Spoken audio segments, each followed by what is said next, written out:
landed.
Yes. I got some. I don't know how you get it to me, but Air Force Two and Vice President JD Vance will be I'll let you do taking the handing out. Charlie's remains, his body, to Phoenix, which is the headquarters, where the headquarters are located for Turning Point USA, and where he and his wife Erica and their children reside.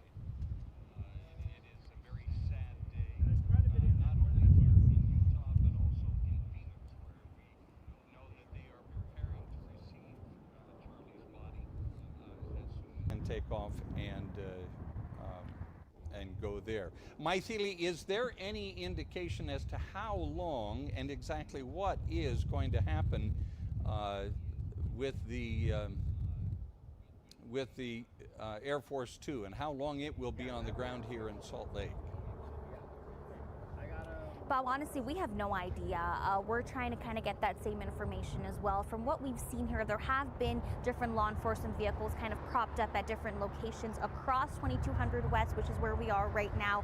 But we don't know how long the Vice President will be here with Charlie Kirk's family, and then when they do head back to Arizona. We don't know exactly how long that time is going to be. But right now we're waiting to see, you know, where they go next and where they meet the family, or kind of where those next steps happen. Now, we know, and we have to apologize for the shaky video. Our camera operator is operating without a tripod today for some reason, but he had zoomed in on what appeared to be some kind of a security trailer with some kind of uniformed personnel in there. They look like they very well could be National Guard or police in tactical gear to provide security.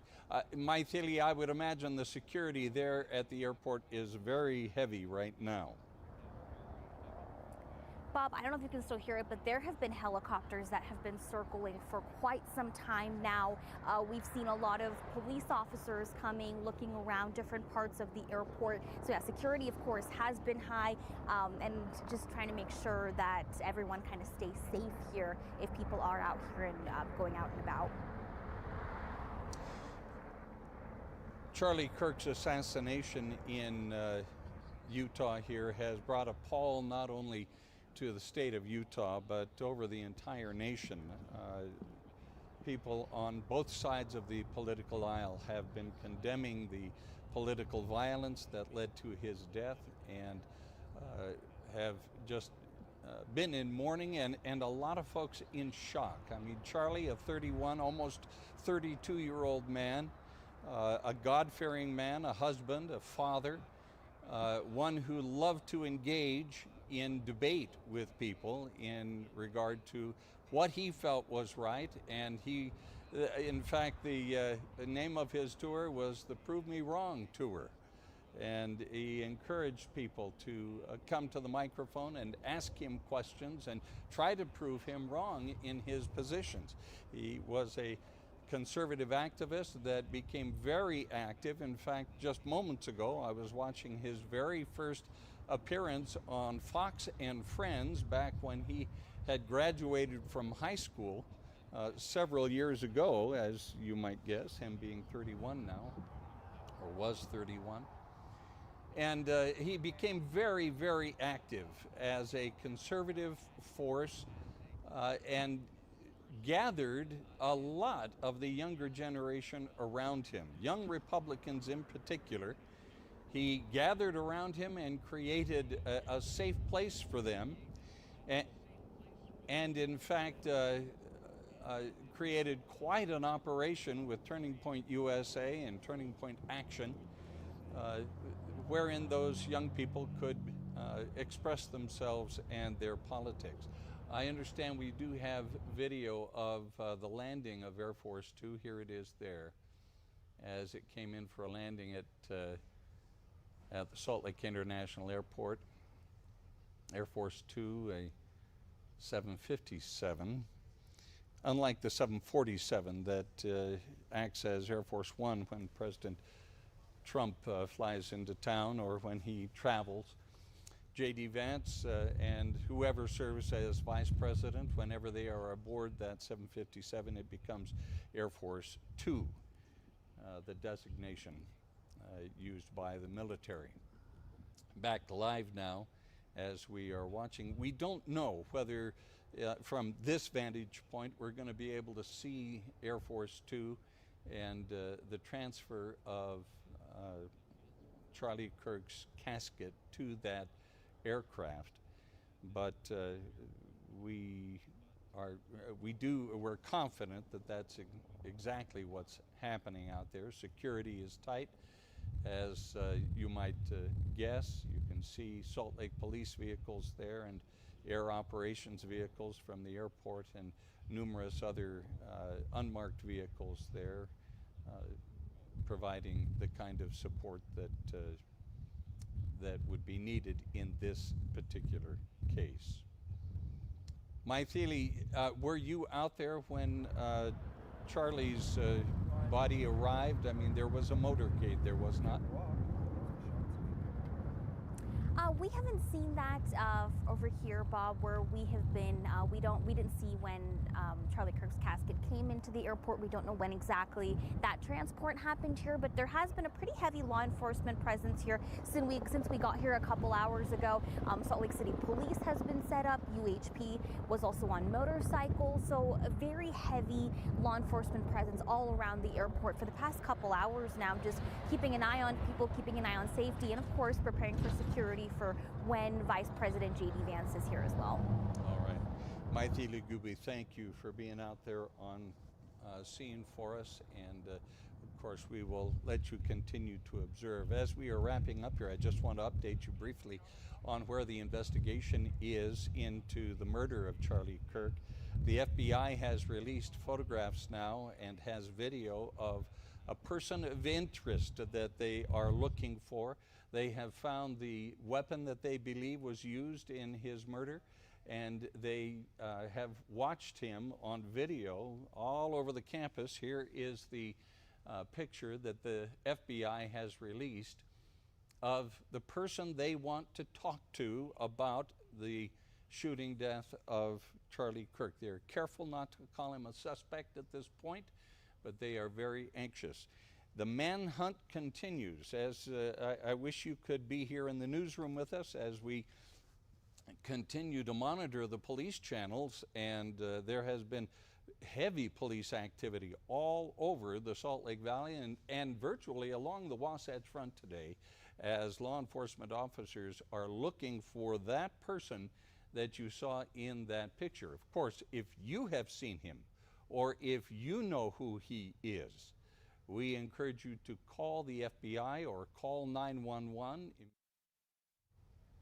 If you have tips that you would like to submit, the FBI has gathered hundreds of tips at this point, but all you have to do is scan the QR code right there, or you can call 1-800-CALL-FBI, call FBI, and they will gladly take your tips. And of course, if you do happen to see that person, call police immediately. We will continue to monitor the situation out at the airport. We don't know how long Vice President Vance will be on the ground here, as he has come to gather Charlie Kirk's remains, but as soon as we know what's going on, we will pass it along to you. We encourage you to keep track. If we don't break into programming, at least you can keep track at fox13now.com and on our social media channels. For now, I'm reporting live from the Fox 13 News Studios, Bob Evans, and we will see you later in the afternoon. That's just the beginning. Good thing we have local TV stations bringing us games for free. Live, local, things you love. Text TV to 39179 and let's keep football free. Appliances from RC Willey complete a kitchen. So do new bar stools. A dining